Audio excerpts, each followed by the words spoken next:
আমার বন্ধু নবী আসতেছে। জোরে কন্যা সুবহানাল্লাহ। আমার বন্ধু নবী আসতেছে। তোমরা যখন এই খবরটা মানুষে দিবা, আমি আল্লাহ তোমাদেরকে নবুয়তি দিমু এবং আসমানি কিতাব দান করব।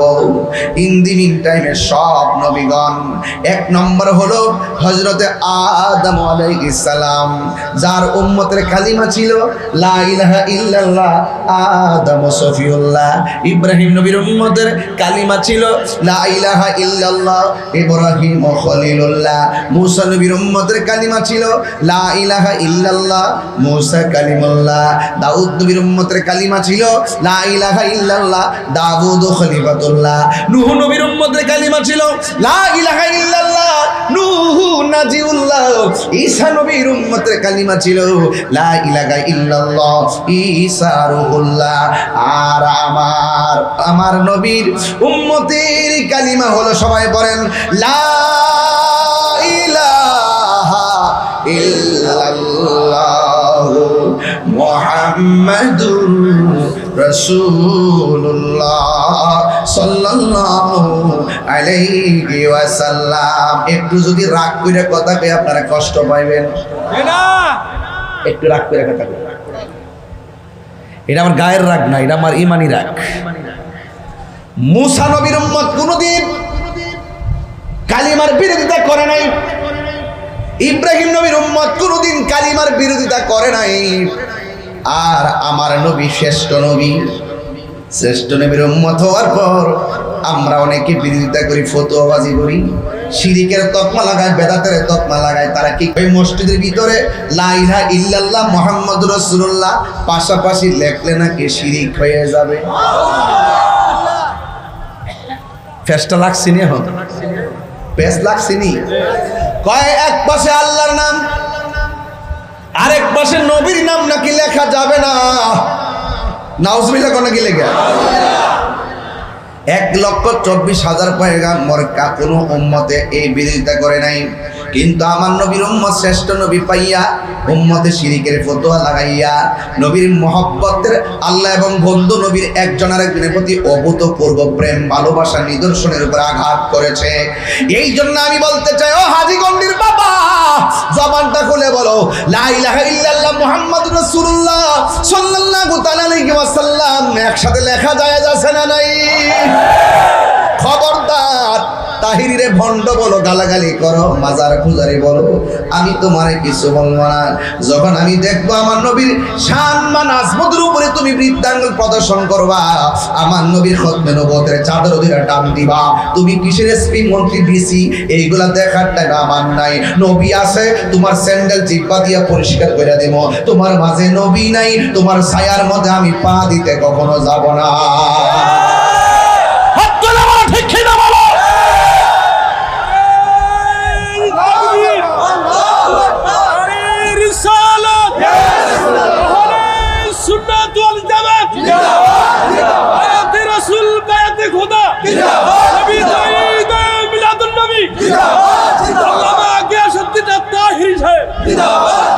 নবীদের সর্বপ্রথম বানাইছে কে? আঙুলটা তুলুন জানেন নে কে? আরো জোরে বলেন কে?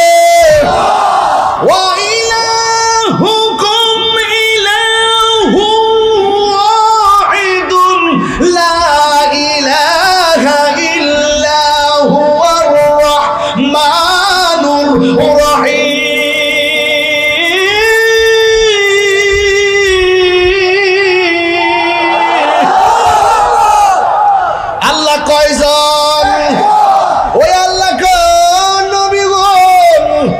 তোমরা যদি আমার নবীরে পেয়ে যাও, ঈমান আনবা, আর দুনিয়াতে যায়া বলবা আমার বন্ধু নবী আসতেছে। জোরে কোনা সুবহানাল্লাহ। কে আসতেছে? আর জোরে কোনা কে আসতেছে? এই কথা বলার পরে 1,24,000 পয়গাম্বর সব দুনিয়াতে আইসা বলছে আমার নবী আসতেছে আসতেছে। কিন্তু আমার নবী যদি না আসতো, সব নবীর কথা মিথ্যা হয়ে যেত। আমার আল্লাহ নবীরে পাঠাইয়া সব নবী আগমনের বার্তার উপরে সিল মেরে দিয়েছে, সত্যায়ন করে দিয়েছেন। স্বাক্ষর করে দিয়েছেন, সত্যায়ন করে দিয়েছেন এই লিভিং টাইমে আমার নবী দুনিয়াতে আসবে। মা আমেনা বলেন আমার বন্ধু নবী দুনিয়া ইয়া রাসূলুল্লাহ, ইয়া রাসূল, আল্লাহু আকবার বলেন না কেন? মা আমেনা বলে জিন্দাবাদ জিন্দাবাদ।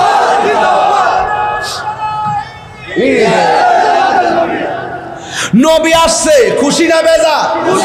আর কথা বলো, খুশি না বেজা? নবী আসছে খুশি। নবীর ফুফু আম্মার নাম হলো সুফিয়া। নাম কি? সুফিয়া। কন্যা নাম কি? সুফিয়া। ওই সুফিয়া বলতেছে নবী দুনিয়াতে আসার পর দেখলাম তিনটা আওয়াজ হইছে। এক নম্বর আওয়াজ কি বলছে জানেননি? এক নম্বর আওয়াজ হলো নবী দুনিয়াতে আইসে বলছে আশহাদু আল্লাহ ইলাহা ইল্লাল্লাহ, আমি সাক্ষ্য দিচ্ছি আল্লাহ ছাড়া কোনো মাবুদ নাই, আমি নবী হইলাম আল্লাহর রাসূল। তিন নম্বর, দুই নম্বর, এক নম্বর বলছে আল্লাহ ছাড়া কোনো মাবুদ নাই। এখান থেকে হলো ইবাদতের ওয়াজ শুরু হয়ে গেল। এতক্ষণ বলছি মহব্বতের ওয়াজ, এখন বলবো ইবাদতের ওয়াজ। এখন নবী বলছি আশহাদু আল্লাহ ইলাহা ইল্লাল্লাহ, আমি নবী সাক্ষ্য দিচ্ছি আল্লাহ ছাড়া মাবুদ নাই। এখন তুমি কেল্লা বাবারে আল্লাহ কইলে ঈমান থাকবো নি? ওয়াজ বুঝতেছেন না আপনারা? আমাকে সময় দিতে হবে। আমি হুট করে ওই যে টাইম ওই যে হুট করে বুঝাইলাম নিতে পারতাম না। আমার গাট মাইরা আমার যাইতে গাটটা মারতুই ভাই।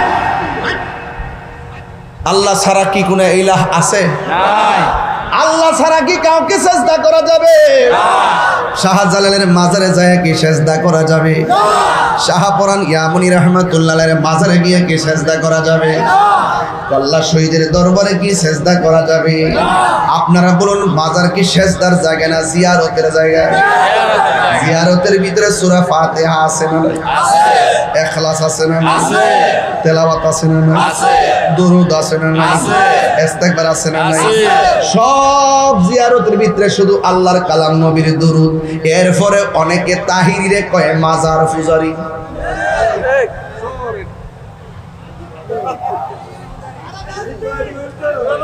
না রাগ করেন না, না এটা না, তোরা উল্টা পাল্টা করবো, তোরা ওয়াজ বুঝোস না, তোরা লাগে সমস্যা।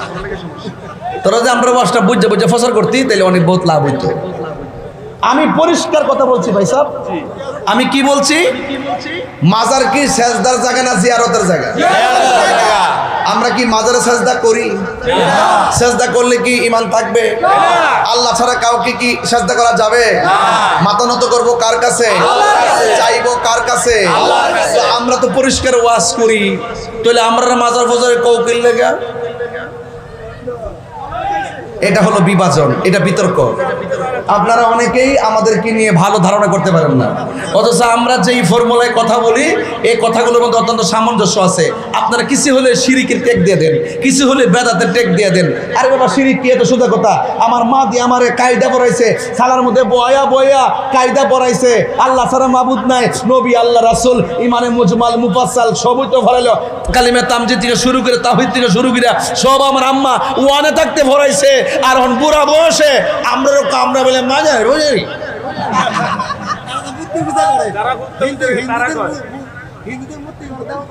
আওয়াজ করে এখন আমার ওয়াজ কি বুঝতেছেন? একটু আমার পোলাপান্ডি কই, তোরা শেষ পর্যন্ত আসস্তি বলবেন ইনশাল্লাহ। আচ্ছা জিকির হইব না ইনশাল্লাহ আজকে একটা? আমি বুঝি ফামদিস না বল। আমার যে জিকির করাইব পরে এটা কাইটটা বাজনা ডুহাই দিব, পরে হিন্দু বাড়িতে বাজাইবো, পিকনিকে বাজাইব, পরে আমার বরাক বাস দিব। বাবা আমি অনিতানো নাই, এখন আমি তো বাদ দালাইছি। ঠিক আছে কি? ঠিক আছে এখন কন ইডি কি? ইডি ও মানুষ সব দিকে কালা টুপি। বলেন সেজদা পাওয়ার মালিক কে? আল্লাহ। এই আওয়াজে মানি না, জুড়ে দিব। পোলাপান্ডি কই? সেজদা পাওয়ার মালিক কে? আল্লাহ। তিনবার কন এত কোনো সন্দেহ? আল্লাহু আকবার, আল্লাহু আকবার। অর্থ কি? আল্লাহ ছোট না মহান? আশহাদু আল্লা ইলাহা ইল্লাল্লাহ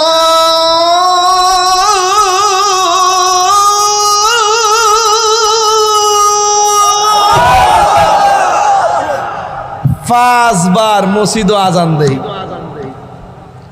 পাঁচবারই বলতেছি আশহাদু আল্লা ইলাহা ইল্লাল্লাহ, আল্লাহ ছাড়া কোনো মাবুদ নাই। নামাজও পড়তেছি, আজানও শুনতেছি, আল্লাহ ছাড়া মাবুদ নাই।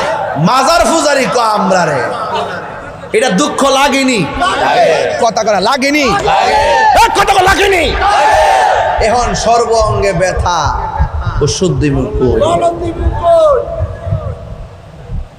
এত সুন্দর কথাগুলা বলিও আছে, ওই ছোট্ট ছোট্ট ক্লিপ যত ভালো কথাই বলি, ওই আগের ইত্যার কাটতে কাটতে নিয়ে নিয়ে আরে এত একটা ভণ্ড হয় না রে, আমি বললে ভণ্ড। দিন শেষে কিন্তু প্রমাণ হইতেছে কেডা ভণ্ড, প্রমাণ হইতেছে নি আরো ওইব কি রে,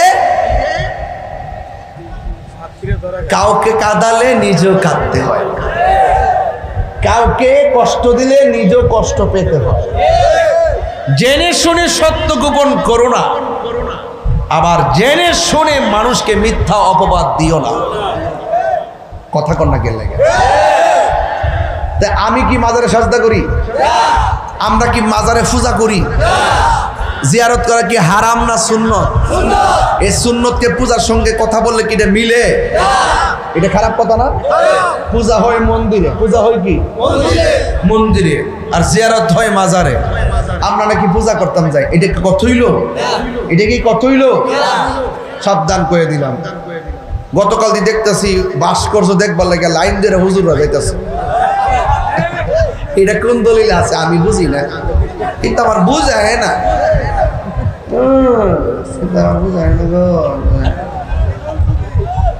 এখন আওয়াজ কিরকম? আমার এক হুজুরে কইতাছে আপনি ভাস্কর্য বানাতে পারবেন, কিন্তু মুখায়বটা যেন পরিবর্তন থাকে, মানে মানুষের মতো যেন না থাকে, অন্যটা দিতেই গো। তো এই যে অপব্যাখ্যা, এই যে অপব্যাখ্যা, এই অপব্যাখ্যাগুলো দ্বারা সাধারণ পাবলিক বিভ্রান্ত হচ্ছে। আলেমদেরকে দায়িত্ব নিয়ে কথা বলতে হবে। আজকে দায়িত্ব নিয়ে যেই কথা বলবো, এই কথাটা 20 বছর পরে হলো এক জায়গায় থাকতে হবে। যদি নড়াচড়া হয় তাহলে জাতি ভালো চোখে দেখবে না। যেমন আমি, অনেকে আমার বলছে না এমুক দলের দালাল হেমুক দল কইছে না আমারে, আমার দালাল মালাল কম কইছো, হ্যাঁ কত কথা কইছে আমারে। আপনারা কি মনে করেন আমি এবার নির্বাচনে ফেল করছিলাম?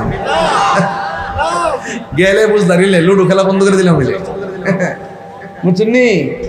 এরপরে সাহসটা কম না, সব মাহফিল বন্ধ কইরা গিয়া নির্বাচনও করছি। যদি সংসদে যাইতে পারতাম তাইলে অনেক সুন্দর হইতো। বাঙ্গা বাঙ্গা বুঝায় কইলাম বললে দেশ কারে কয় আর ধর্ম কারে কয়, ঠিক নি? তাইলে আমরা যে ট্যাগ দে, এই ট্যাগ গুলা বাঙ্গা দিলাম হইলে আল্লাহর ওয়াস্তে জাতীয় জায়গায় এসে বলতেছি আল্লাহর ওয়াস্তে আমাদেরকে মিথ্যা ট্যাগ দিবেন না। আমরা মুশরিক না, আমরা প্রতারক না, আমরা ধোঁকাবাজ না, ইবাদত করি আল্লাহর, মুহাব্বত করি নবীকে, সুহবতে যাই ওলিদের, খেদমত করি মা বাবার। মিথ্যা বলবেন না। এই রসুল এসেছেন মিথ্যা দাফন করতে, সত্যের পতাকা আকাশে উড়াতে, ঠিক নি? এই যে এখানে চলে আসছি বুঝার জন্য বলছি, এখন আসছি। বলেন রসুল দুনিয়াতে আইসা বলছে আমি সাক্ষ্য দিচ্ছি আল্লাহ ছাড়া কোনো মাবুদ নাই। নবী বলছে আল্লাহ ছাড়া কোনো মাবুদ নাই, কেউ কি আমরা কাউকে আল্লাহ মনে করব? তাহলে এই সহজ ওয়ানের ক্লাসের পড়া আর এই পাবলিকের মাঝে বৈশা বৈশা আইসা লাগায়া আলেমুল আমাদের মধ্যে বিভেদ সৃষ্টি করছে। আমি এটা চিন্তা করি নাই, আমি মনে মনে ভেবেছিলাম অনেক দিন পর একটা সুযোগ আসছে, এবার মনে হয় আলেমুল আমারা একটা বিপ্লব ঘটাবে। ও মা গো মা, আগে ছিল 5 দল, ওহন হয়েছে 42 দল। আলেমরা ভাই বিলাল আপনি জানেন দেখেন, আগে মোটামুটি সবাই একসুরে কথা কইতো, একসুরে আমরা গেলে ইসলাম, আমরা গেলে কোরআন, আমরা গেলে সুন্নাহ, একসুরে। ওহন যখন আয়া পড়ছে কিছু, ওহন 80 লাখে 5 ভাগ, এখন এসে 70 ভাগ। কি রে জানেননি? ওই যে কথা লড়সরের কারণে। আপনি যা বলবেন হৃদয় থেকে বলবেন, কথা বলেন ঠিক কিনা? হারিয়ে যাব একদিন আমি, রব নাই ভুবন চিরদিন। বলো হারিয়ে যাব রব নাই ভুবন চিরদিন। ক্ষমা করে দিও তোমরা আমায়, বলো তোমরা আমার ভুল করে থাকি যদি কোনো দিন, হারিয়ে যাব একদিন আমি, রব নাই ভুবন চিরদিন। বাঁশি বাগানে বা গোরস্থানে হয়তো দিবে মোরে খবর। গুরুস্থান আসেনি বাইরে? ও ভাই, বাইরটা আইসি না আমি, যাইবার গ্যারান্টি নাই। আজকেও হাজীগঞ্জের রোডে অ্যাক্সিডেন্টে অনেকগুলো মানুষ মারা গেছে। কথা কি সঠিক কিনা বলেন? আমি দোয়াবাঙ্গা বাজারের কোথায় দিকে এসি, ট্রাকটা ফালা রাখছে, একদম সামনে চেপে গেছে গা। ওই দিনও সিলেটের মধ্যে আসার পথে 2 বাস বাড়ি লাগিয়ে 9 জন মারা গেছে। আজকের অ্যাক্সিডেন্টে অনেকগুলা মানুষ মারা গেছে। হ্যাঁ, কেউ জানে না, 15 জনের মতন কেউ জানে না রে বাবা কে কোথায় মারা যাবে। আমি যে বলতেছি মহব্বতের কথা কেন জানেন? আমি যে বলতেছি ইবাদতের কথা কেন বলছি জানেন? এই 2টা জিনিস ছাড়া কবরে গেলে অবস্থা ভয়াবহ হবে। এই 2টা জিনিস ছাড়া হাসরের মাঠে উঠলে অবস্থা ভয়াবহ হবে। এই জন্য আজকে আমি 2টা জিনিস বাছাই করে নিয়েছি বাজান। আওয়াজ করে কোন হায়াতের মালিককে। বাঁশি বাগানে বা গোরস্থানে হয়তো দিবে মোরে খবর, তোমরা আমায় যাবে ভুলে, রাখিবে না জানি কোন খবর। বাঁশি বাগানে বা গোরস্থানে হয়তো দিবে মোরে খবর, তোমরা আমায় যাবে বলে, রাখিবে না জানি কোন খবর। পড়বে কি মনে আমার কথা, ফেলবে কি অশ্রু কোনো দিন, হারিয়ে যাব রব নাই ভুবন চিরদিন। বলো হারিয়ে যাব একদিন আমি, রব নাই ভুবন চিরদিন। ক্ষমা করে দিও তোমরা আমায়, বলো তোমরা আমার ভুল করে থাকি যদি কোনো দিন, হারিয়ে যাব মাশাআল্লাহ রব নাই ভুবন চিরদিন। একটা জবান বন্ধ রাখবেন না, ঘুম নিদ্রা আজকে ডিলিট কইরা দেন। আল্লাহর নবীর মহব্বত হৃদয়ে ধারণ করেন, ইবাদতের ওয়াদা করেন। আল্লাহর হাবিব বলেন আমি সাক্ষ্য দিচ্ছি আল্লাহ ছাড়া কোনো মাবুদ নাই। এই জন্য আমরা বিশ্বাস করি আল্লাহ কি 2 জন নাই 1 জন। আল্লাহর সমকক্ষ কাউকে মনে করলে কি ঈমান থাকবে? আমার নবী বলে আমি নবী হইলাম আল্লাহর রাসূল। এই কথার দ্বারা প্রমাণ হয়ে যায় ও পৃথিবীর মানুষ, নবীকে ডাকলে ডাকো, না ডাকলে নাই, নবীর সম্মানের কম হবে না। আপনারা জবান খুলে বলুন নবীর সম্মান বাড়াইছে কে? আর জোরে বলো বাড়াইছে কে? আল্লাহ নবীর সম্মান বাড়াইছে। আমার নবী আপনার নবী বলেন আমার লজ্জাস্থান পৃথিবীর কেউ দেখে নাই, আমার লজ্জাস্থান কেউ দেখে নাই। শুধুমাত্র তাই নয়, আমি দুনিয়ার মধ্যে এসেছি খতনা হইয়া দুনিয়াতে এসেছি। মা আমেনা বলে আমার সন্তান দুনিয়াতে এসেছে, আমি মা হইয়া সন্তানটারে ধরতে গেলাম। চারটা জান্নাতি মহিলা আমার ডাক দিয়া কই, হে আমেনা এই মুহূর্তে আমার নবীরে ধরা যাবে না। আমার নবীরে আসমানের দিকে উড়াইয়া নিয়ে গেল, জান্নাতি জামা পরাইয়া আমার নবীরে নামায়া দিলেন দোলনার ভিতরে। আব্দুল্লাহ ইবনে আব্বাস রাদিয়াল্লাহু তাআলা আনহু বলেন আমি দেখলাম বিনা বাতাসে দোলনাটা একবার উত্তরে যায় আর একবার দক্ষিণে যায়। নবীকে জিজ্ঞাসা করি ইয়া রাসূলুল্লাহ আপনি যখন ছোটবেলা ছিলেন বিনা বাতাসে দেখলাম দোলনাটা লড়ছে কেন? আমার নবী বলে বিনা বাতাসে দোলনা কে লড়াইছে জাননি? কয় হযরতে জিবরাইল। এবার নবীর চাচা ডাক দিয়া কয় আমি দেখলাম আপনার দোলনা যদি উত্তরে যায় আকাশের চাঁদও উত্তরে যায়, আপনার দোলনা যদি দক্ষিণে যায় আসমানের চাঁদও দক্ষিণে যায়। আমার নবী বলেন ও চাচা এই দোলনার সঙ্গে চাঁদকে আমার আল্লাহ দর্শক বানাইছি আর জিবরাইলকে আমার সঙ্গে খেলাইছি। এই জন্য নবীর সম্মান কারো সঙ্গে তুলনা হয় না রে। এই জন্য আমার নবী বলছে আল্লাহ ছাড়া কোনো মাবুদ নাই। ও বন্ধুগণ এই জন্য জবান খুলি বলেন সেজদা পাওয়ার মালিক কে? আল্লাহ রাব্বুল আলামিন বলছেন আমি আল্লাহ ছাড়া কারো ইবাদত করা যাবে না।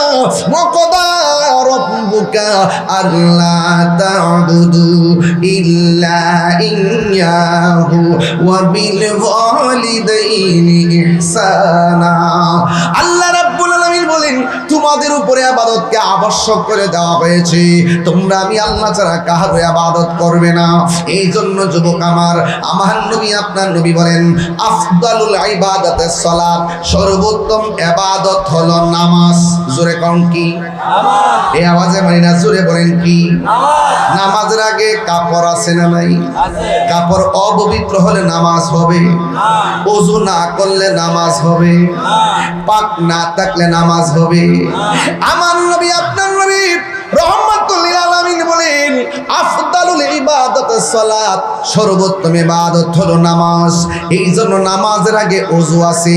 আঙ্গ সমাজের অনেকেই ওযু ভালো করে করতে জানে না, অথচ আমার নবী আপনার নবী বলেন কেউ যদি উযু করার সময় বিসমিল্লাহ বলে উযুটা শুরু করে যতক্ষণ উযুটা চলবে ততক্ষণ পর্যন্ত ফেরেশতারা বান্দার জন্য আমার আল্লাহর কাছে গুনাহ মাফ চাইতে থাকবে। তাইলে উযুটার আগে বিসমিল্লাহর দরকার আছে না নাই? শুধু মাত্র তাই নয়, আমার নবী আপনার নবী বলেন কেউ যখন উযু করার সময় হাতটা দৌত করে, দুইটা হাত যখন দৌত করবে এই হাত দিয়া যত গুনাহ করেছে উযুর পানির সঙ্গে গুনাহগুলা মাটির মধ্যে পড়ে যায়। যখন উযু করার সময় মুখটা কুলি করে, তিনবার কুলি করে গড়গড়া করে কুলি করে, যখন কুলি করার সময় মুখের ভিতরে পানি দেয় ওই মুহূর্তে আমার নবী আপনার নবী বলেন এই উযুর কুলির পানিটা মাটিতে ফেলতে দেরি এই মুখ দিয়া যত গুনাহ করেছে আমার আল্লাহ সব গুনাহগুলি মাটির সঙ্গে ফেলে দেয়। যখন বান্দা মুখমণ্ডল দৌত করে চোখের গুনাহগুলা পানির সঙ্গে মাটিতে ফেলে দেয়, যখন শরীরটা মাথা মাসে কইরা পাগুলা দৌত করে তখন ওই জীবনের গুনাহগুলা শেষ ফুটার সঙ্গে জড়ে যায়। বন্ধু আগামীকাল আখির চাহার সোমবার, কথা বলো সফর মাসের শেষ বুধবার, বুঝতে পারছেন কি বুঝছি? এই দিন আমার নবী গোসল করেছেন, নবী আরোগ্য লাভ করেছেন। জোরে বলেন না সুবহানাল্লাহ। যাইতেছি একটু বুঝার জন্য বলতেছি। আমার নবী আপনার নবী বলেন ওযু শেষ করার পর কেউ যখন আসমানের দিকে তাকাইয়া একবার কালিমা শাহাদা পড়বে আমার আল্লাহ রাব্বুল আলামিন তার জন্য 8টা জান্নাতের দরজা খুলে দিবে। এই নামাজ আমরা চাই কি চাই না? নামাজ পড়ো রে হুজুরি কলবে, নামাজ পড়ো, নামাজ পড়ো রে হুজুরি কলবে, নামাজ পড়ো। যেই নামাজে নবী নাই রে সেই নামাজ কেউ পড়ো না রে। নামাজেই নামাজিকে সরল পথে আনতে পারে, নামাজে জোরে জোরে কি আল্লাহু আকবার বলা যাবে না? আমি বুঝাইতেছি নামাজ পড়ো রে, হুজুরি কলবে নামাজ পড়ো, দাঁড়াই থাকবা মুসল্লাই এমন ভাবে নামাজ পড়বা যেন তুমি আল্লাহরে দেখতেছ। আল্লাহরে যদি তুমি না দেখতে পারো এই বিশ্বাসটা করবা স্বয়ং আল্লাহ তোমারে দেখতেছি। আজকে আমার সমাজের ভিতরে দেখবেন প্রথম কাতারে মুসল্লি, খবর নিয়ে দেখলাম সুদখোর নাম্বার 1। জোরে কোন ঠিক কিনা? একদম প্রথম কাতারে মসজিদের আমার সভাপতি, সেক্রেটারি,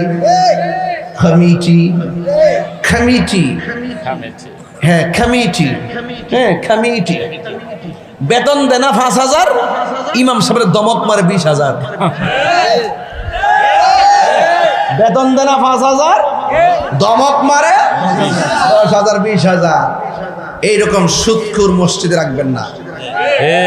মসজিদে থাকবে যারা নিয়মিত 5 ওয়াক্ত নামাজ পড়ে, নবীর দুরূদ পড়ে, সুন্নাত তরিকায় চলে, লোকটা গরিব হলো তাকেই মসজিদের সভাপতি বানাবেন। কথা বলেন ঠিক কিনা?